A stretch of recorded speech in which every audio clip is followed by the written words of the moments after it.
গত এক দশক ধরে নানামুখী দীর্ঘসূত্রিতায় আটকা পড়েছে পতেঙ্গা উপকূলবর্তী বে টার্মিনালের নির্মাণ কাজ, বিশেষ করে জমি অধিগ্রহণ, আর্থিক যোগান এবং বিনিয়োগকারী সংকটের সমাধান খুঁজতে চট্টগ্রাম বন্দরকে বেশি জটিলতায় পড়তে হয়েছে।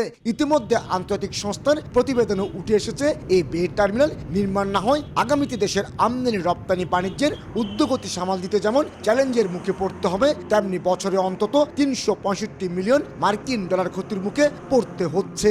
প্রতিদিন আমাদের $1 মিলিয়ন ক্ষতি হচ্ছে, তাহলে বছরে $৩৬৫ মিলিয়ন আমাদের খরচ হয়ে যাচ্ছে দেশের পয়সা।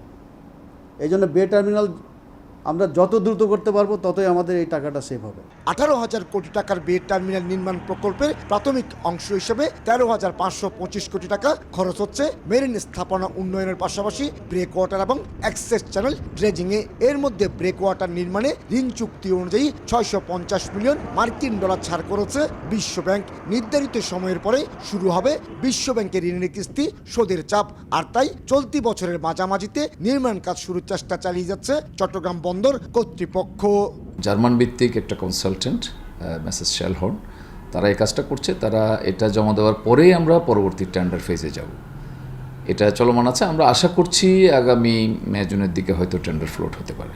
বঙ্গোপসাগরে পতেঙ্গা উপকূলবর্তী ৮৫০ একর জায়গার উপর নির্মিত হবে এই বে টার্মিনাল। দেখতে দেখতে সময় পেরিয়ে গেছে অনেকখানি। নানা জটিলতার কবলে পড়ে গড়ে উঠতে পারেনি প্রস্তাবিত বে টার্মিনাল। এতে আর্থিক ক্ষতির পরিমাণ যেমন বাড়ছে, ঠিক তেমনি এই অঞ্চলের বিজনেস হাব হয়ে ওঠার সম্ভাবনাও ক্রমশ নষ্ট হচ্ছে।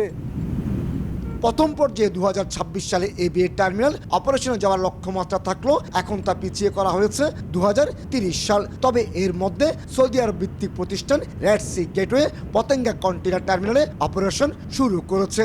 সে সঙ্গে লালদিয়া স্বতন্ত্র টার্মিনাল নির্মাণ এবং পরিচালনা করতে চুক্তিবদ্ধ হয়েছে ডেনমার্ক ভিত্তিক মার্সল্যান্ডের অঙ্গ প্রতিষ্ঠান এপি মুলার। বে টার্মিনাল যখন স্টাডি করা হয়েছিল তখন এপিএম ছিল না, পিসিটি ছিল না এবং মাথারবাড়িও ছিল না। এখন বে টার্মিনালের জন্য পর্যাপ্ত কার্গো আছে কিনা নতুন করে আমার মনে হয় যে ভলিউম অ্যাসেস করা দরকার। বে টার্মিনালের ৩টি অংশের মধ্যে একটিতে সিঙ্গাপুরের সিঙ্গাপুর পোর্ট অথরিটি, দ্বিতীয়টিতে দুবাই ভিত্তিক প্রতিষ্ঠান ডিপি ওয়ার্ল্ড এবং তৃতীয়টি চট্টগ্রাম বন্দর টার্মিনাল নির্মাণ করবে। কমল দে, সময় সংবাদ, চট্টগ্রাম।